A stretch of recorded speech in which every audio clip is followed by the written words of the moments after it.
너희는 죄가 너희 죽을 몸을 지배하지 못하게 하여 몸의 사욕에 순종하지 말고 또한 너희 지체를 불의의 무기로 죄에게 내주지 말고 오직 너희 자신을 죽은 자 가운데서 다시 살아난 자 같이 하나님께 드리며 너희 지체를 의의 무기로 하나님께 드리라. 제가 너희를 주장하지 못하리니 이는 너희가 법 아래에 있지 아니하고 은혜 아래에 있음이라. 그런즉 어찌하리요? 우리가 법 아래에 있지 아니하고 은혜 아래에 있으니 죄를 지으리요? 그럴 수 없느니라. 아멘. 네, 다녀오겠습니다. 고맙습니다. 기도하면 감사합니다. 이거 많이 받으십시오. 감사합니다. 네, 오늘 계속해서 우리 로마서 말씀을 살펴보게 됩니다. 로마서가 말하는 복음이 상당히 논리적이라는 것을 우리 늘 염두해야 됩니다. 그런 가운데 우리가 지금 6장을 보고 있는데 문맥과 맥락이 중요하기에 다시 한번 짚어보자면 5장과 8장 요 사이의 내용은 이제는 신자들이 구원받았다고 하는데 그 구원받음의 현실은 어떤 모습이냐, 무엇을 약속받고 있느냐 이러한 내용들을 다루고 있습니다. 특별히 참 5장이 많은 분들에게 알려지고 사랑받는 장이고 8장도 그러한 내용들이 많이 있습니다. 들어보면 이 말씀이 로마서에 있었네 라는 만큼 자주 많이 인용되는 글들이 성경의 구절들이 그곳에 담겨 있는데요. 5장에서는 한마디로 말하면 우리가 하나님과 바른 관계, 곧 합평한 관계에 허락받았고 그래서 여러분 기억하시는 것처럼 그 합평 관계를 누려야 된다 그랬죠. 객관적인 사실은 하나님과 회복되었는데 주관적인 경험 속에 하나님과의 누림이 없는 신앙이 있을 수 있다는 것입니다. 우리가 누리기 위해서는 그 하나님과의 관계가 은혜 그 중심 가운데 있음을 기억해야 된다고 그랬습니다. 우리가 서 있는 그 자리가 은혜임을 기억해야 된다는 거죠. 그래서 제가 이런 말씀을 드렸습니다. 그 무엇도 흔들 수 없는 우리의 송사와 우리 안의 정죄도 흔들 수 없는 악한 자도 빼앗을 수 없는 차마 우리 자신도 무너뜨릴 수 없는 하나님의 약속 그 은혜에 우리가 붙잡혀 있다는 것입니다. 또한 그 은혜 안에 있는 우리의 신자들의 운명은 영광스러운 소망으로 약속되어 있다고 그랬죠. 그 소망은 뭐였습니까? 구원의 완성을 말합니다. 지금 우리는 참 못난 모습을 마주하지만 그날에 우리의 모든 낮은 몸이 이제 새로운 몸으로 바뀌어서 주님을 닮는 영광스러운 모습으로 회복될 것을 약속받고 있는 거죠. 그래서 그날을 그 소망의 날을 즐거워한다 그랬습니다. 그때 즐거움은 뭡니까? 기뻐하고 뭔가 즐거워한다의 말에 그 자랑하는 마음도 있지만 원래의 의미는 자신감을 갖는다, 확신한다라는 것입니다. 그만큼 흔들리지 않는 마음을 갖는 것이죠. 그 소망에 대한 확실함은 마주하는 현실의 환난에 대한 해석을 바꾸죠. 이 환난이 나를 자라게 한다. 환난 자체는 유쾌한 것도 아니고 나에게 감당할 만한 것이 때로는 아닐 수 있지만 환난 그 자체가 기쁨은 아니지만 그 환난이 나를 연단하여 그 연단이라는 말이 그처럼 내 안에 예수의 성품을 만들기 때문에 나는 인내를 택하겠다. 이게 하나님과의 바른 관계 속에서 신앙을 누리는 모습이었습니다. 이 모든 것을 우리가 확신할 수 있는 것은 그 하나님의 사랑이 우리 가운데 있기 때문이죠. 그 사랑의 특징은 뭐였습니까? 그 사랑은 더욱 사랑이었습니다. 더욱. 우리의 인간의 사랑은 시간이 흐를수록 그 무엇에 의해 그 어떠함에 의해서 소진되어지고 사그라들지만 오히려 하나님의 사랑은 불붙는 국률이 되어서 우리의 삶을 끝까지 붙들어 주신다는 겁니다. 그래서 우리의 신자의 인생 속에 우리의 운명을 그래도 우리 안에서 확인하지 않고 자꾸 예수 그리스도 안에서 확인해야 될 이유는 우리의 구원의 시작이 그러하며 그 과정과 완성의 가장 중요한 기본이 하나님의 사랑으로 말미암기 때문이죠. 한마디로 말하면 우리의 구원의 운명은 하나님 사랑이 책임져주는 자리에 있다는 것입니다. 그 사랑이 실패하지 않는 한 우리도 실패하지 않는다. 여러분 이게 우리 가운데 정말 간절히 붙들어져야 할 내용이고 로마서가 우리 가운데 말하는 것입니다. 하나님이 주신 복음입니다. 그 사랑으로 말미암아 우리에게 찾아온 예수 그리스도이시고 그 사랑이 우리를 예수 그리스도 안에 넣으셨습니다. 그리고 그 예수 그리스도가 우리 안에 역사하게 하십니다. 그래서 여러분 바울은 그런 얘기를 하지 않습니까? 이제 우리가 대표자가 바뀌었다. 우리는 아담이 대표자였던 그 무리의 한 운명에 어찌할 수 없는 죽음의 세력 가운데 있다가 이제는 대표자가 바뀌었으니 나를 보지 말고 그 책임져 주신 대표자가 누군지를 봐라 이 얘기를 하는 것입니다. 그런데 이 5장의 이런 아름다운 삶을 방해하는 게 뭐냐면 이 6장에 나오는 죄라는 것입니다. 이 죄는 우리 안에 여전히 지배력을 발휘하죠. 우리는 분명 죄에 대해서 그러기에 바른 이해를 가져야 됩니다. 신자의 구원받은 현실의 죄에 대한 바른 이해는 뭡니까? 여러분 우리가 11절 말씀 같이 한 번만 우리의 어제 말씀, 지난주 말씀 같이 한 번 읽어볼게요. 11절입니다. 시작. 이와 같이 너희도 너희 자신을 죄에 대하여 죽은 자여 그리스도 예수에서 하나님께 대하여는 살아있는 자로 여길지어다. 분명하게 선언하죠. 죄에 대하여 죽은 자로 여길지어다. 죽었다의 의미는 뭡니까? 시제상 이 죽음의 의미가 갖고 있는 시제는 또 다른 메시지가 됩니다. 부정, 과거 시제라고 해서 과거에 일어난 일인데 특별히 부정과라고 말하는 것은 뭣도 바꿀 수 없는 과거라는 겁니다. 분명 과거에 일어난 일인데 그 누구도 그 역사를 지울 수 없고 변화시킬 수 없다는 측면에서 부정과거입니다. 완전히 이루어진 일이기 때문에 그 누구도 시비 걸 수 없는 일을 말할 때 우리는 죽은 자다라고 말하는 것입니다. 이미 우리는 죄의 죽은 자로 선언되어 있습니다. 우리는 죄와 분리된 인생이라는 거죠. 이것이 약속하는 게 뭡니까? 죄의 영원한 심판, 그 지옥에서 우리는 벗어나 있고 죄의 영원한 다스림에서 벗어날 것이며 그 과정 속에 우리는 죄와의 싸움을 하고 있는 것뿐인 것입니다. 우리의 궁극적인 자리는 죄 그 자체로부터의 벗어남이죠. 이제는 주님 품에 안겨 우리가 영원한 모습을 되었을 때는 죄를 짓고 싶어도 지을 수 없는 온전해진 상태가 약속받고 있는 것입니다. 이게 바로 죄에 대해 죽은 자가 말하는 것입니다. 이거를 우리는 여겨야 된다고 했죠. 여긴다는 말이 뭐였습니까? 장부에 실제적으로 가지고 있는 돈을 그대로 기록할 때 여긴다 그랬습니다. 여러분, 예수님께서 우리 대신하여 지불하신 값은 어마어마합니다. 그거를 그대로 고스란히 내 인생에 기록하라는 것입니다. 여러분, 이것이 만드는 게 뭘까요? 그게 바로 11절 우리가 읽었던 거죠. 죄에 대해 죽은 자는 결국 방향성을 어떻게 갖느냐? 하나님께 대해 산 자로 만든다는 것입니다. 이게 지금 바울이 6장의 이제 말미에 이어가는 내용인 것입니다. 우리가 그렇다면 그렇게 죄에 대해 죽은 자로 여긴다라는 것, 그것은 결국 다른 말로 뭐로 말할까요? 신분의식을 분명히 하라는 것입니다. 이것을 우리가 빌립보에서 이렇게 살펴봤습니다. 복음에 합당하게 사랑하라. 그때 합당하다는 말의 의미는 저울을 말했습니다. 저울을 말할 때 여러분 이 저울은 당시에 접시 저울 같은 겁니다. 여기에 우리 예전에 저도 어렸을 때 가면 기억인데 쌀가 가게 같은 데 가보면 이렇게 추를 가지고 여기다 추를 달고 거기에 무게를 달죠. 추의 기준에 맞는 무게가 되면 균형을 잡잖아요. 그와 같은 겁니다. 여기에 복음을 달아보라는 겁니다. 예수 십자가의 피값을 달아보라는 것입니다. 예수의 십자가와 우리의 삶을 달아볼 때 혹시 너무 그 복음의 비에 가볍지 않은가? 이게 합당하게입니다. 합당하게. 제가 버스를 탄 적이 있는데 버스가 자리가 거의 비었습니다. 그런데 제복 입은 한 군인이 자리에 앉지를 않더라고요. 왜 앉지 않았을까요? 제복을 입는 그 순간 그 군인은 자신이 나라에 속해 있을 뿐만 아니라 명예로운 군인이라는 것 때문에 자세 하나 흐트러지지 않아야 되는 생각을 하는 거죠. 반대로 신대원생들이 이제 대학원생을 한동안 이제 예비훈련을 받으려 되면 하루 정도 빼가지고 일정을 가지고 근처에서 훈련을 받았었습니다. 근데 이 전도사님도 희한한 게 이 예비군 복만 입으면 이상하게 자세가 삐뚤어진 입수보행이라고 하십니까? 아니 이러고 있는데 좁게 걸으면 좁게 어떻게 걸을까요? 죄송해요. 새벽부터 이래서 막 이러고 걷는 거예요. 전도사님들도 그때 느꼈어요. 아, 이 복장이 주는 의식이 있구나. 신분의식, 우리가 예수 그리스도와 함께 죄에 대해 죽은 자라는 이 분명한 의식은 반드시 적극성을 만든다는 것입니다. 그 적극성은 뭡니까? 하나님 앞에 반응한다. 그게 11절 끝절에 하나님 앞에는 산자가 된다는 것입니다. 은혜에 대해서 하나님의 뜻에 대해 반응한다는 것입니다. 이와 같은 구원의 적극적인 면을 오늘 13절은 이렇게 표현합니다. 우리 13절 읽어보겠습니다. 시작. 또한 너희 지체를 불의의 무기로 죄에게 내주지 말고 오직 너희 자신을 죽은 자 가운데서 다시 살아난 자 같이 하나님께 드리며 너희 지체를 의의 무기로 하나님께 드리라. 아멘. 전반부에서는 우리는 죄와 무관한 자가 되었다. 물론 지금 현실 속엔 죄와 힘겨운 싸움을 하고 있는 자리에 있지만 운명은 죄로부터 벗어날 자들이다. 죄에 대해서 이제는 이긴 자로서 우리는 존재한다.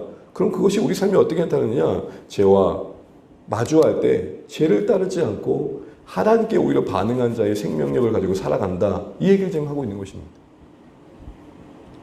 우리 안에 여전히 역사하는 몸의 사역을 뒤로 하고 하나님 뜻에 적극적인 반응을 한다는 겁니다. 그걸 뭐라고 표현하고 있습니까? 불의의 무기가 아니라 의의 무기가 된다라고. 몸이 이끄는 대로 내버려 두지 않고 오히려 몸을 이끌어 하나님의 사랑과 의의 도구로 드려지기를 작정하고 그렇게 살기를 결단하는 모습이 당연히 뒤따라야 될 것이다. 이 얘기를 하는 것입니다. 왜 바울은 이렇게 얘기를 했을까요? 은혜를 얘기하니까 자꾸 은혜가 우리를 방종케 하고 하나님 뜻이 없이 살 수 없는 것처럼 여겨질 것 같은데 그렇지 않다는 것이죠. 오히려 진짜 은혜는 앞서 말씀드린 것처럼 그 무게감을 느껴서 그 무게에 합당하게 자신의 삶을 만들고자 하는 적극성을 만든다는 것. 이런 구원의 적극성을 우리는 놓치면 안 되고 우리는 이걸 뭐라 그러냐면 성화의 의지다라는 것입니다. 정말 십자가의 은혜가 우리 안에 역사하고 우리가 영광스러운 하나님 나라 앞에서 섰을 때 완성될 모습을 꿈꾸는 인생들은 이 땅에서 죄와의 싸움을 감당하는 데 있어서 분투하는 삶을 보인다. 지금 이 얘기를 하고 있는 것이죠. 성경의 구절을 보십시오. 의롭게 되었고 소망을 약속받고 있는 그 사이의 성화입니다. 이게 뭘 보여줍니까? 구조적으로 우리는 이 싸움의 운명을 압니다. 그러나 그 현실은 싸워야 됩니다. 은혜로 구원받으면 약속받고 있지만 현실은 우리의 책임을 하나님께서 간과하지 않고 있다는 것입니다. 그런데 우리는 간혹 반대로 생각하는 거죠. 예수 믿어 구원받는 것을 엄청난 우리의 뭔가 애습으로 여기고 그 뒤에 이제는 하나님께서 알아서 다 해주신 걸로 바꿔서 생각한다는 것. 그렇지 않다는 것이죠. 칭의 곧 의롭게 됨과 영화롭게 됨 사이에 우리의 삶의 성화입니다. 든든한 약속 그 구원의 안정성 가운데 우리는 오늘의 넘어짐과 자빠짐을 반복하면서 지어져 가고 있다. 이걸 잊지 말아라. 이 얘기하는 가운데 오늘 6장의 내용이 언급되고 있는 것입니다. 그럼 여러분 우리가 의의 병기로 드린다는 건 뭘까요? 오늘 두 가지 단어가 그 방향성을 제시해 줍니다. 우리가 13절 다시 보시게 되면 무기로 드리되 뭐를 무기로 드리라고 하고 있습니까? 너희의 지체라고 되어 있습니다. 이건 다른 말로 우리의 몸을 말합니다. 우리의 몸을 의의 병기로 드리라는 것은 우리의 몸, 우리의 존재가 있는 그 모든 일상을 담아내고 있는 것입니다. 내 손이 닿는 곳, 내 발이 가는 곳, 내가 생각하는 그 자리, 오늘 모든 내 존재가 있는 그곳에서 병기가 되어라, 무기가 되어라 이 얘기를 하고 있는 것이죠. 이 말은 우리가 늘 말하는 것처럼 우리 신앙의 현실은 구체적이어야 된다는 것입니다. 신앙이 관념적이거나 모호해지면 안 된다는 것입니다. 특별히 우리가 말하는 바 은혜에 대한 개념도 여러분 구체적이어야 됩니다.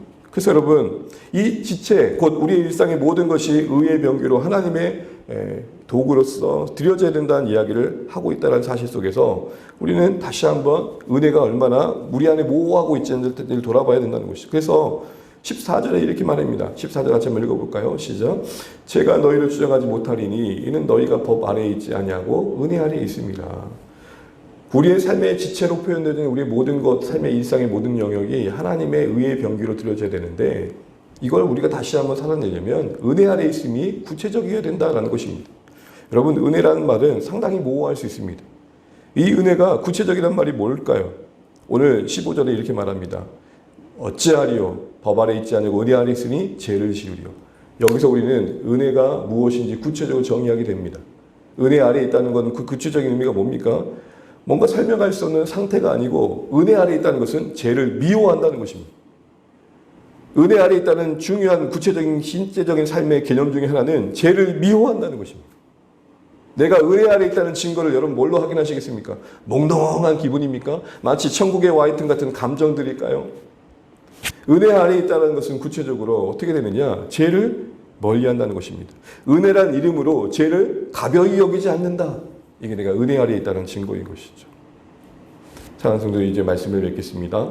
오늘 우리가 5장부터 다시 한번 정리하면서 6장 말미에 이제 우리가 죽은 자로 여길지어다. 그것은 곧 하나님 앞에 산 자라는 적극성을 만드는 것인데 그런 삶의 모습은 바로 지체로 표현되어진 우리 삶의 모든 것이 하나님의 도구가 되는 것입니다.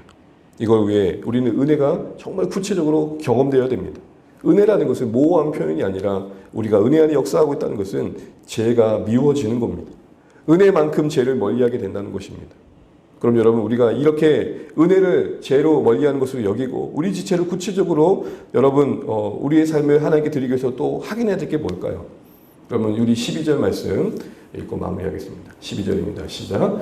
그러므로 너희는 죄가 너희 죽은 몸을 지배하지 못하게 하여 몸의 사역에 순종하지 말고. 은혜는 죄를 멀리하는 겁니다.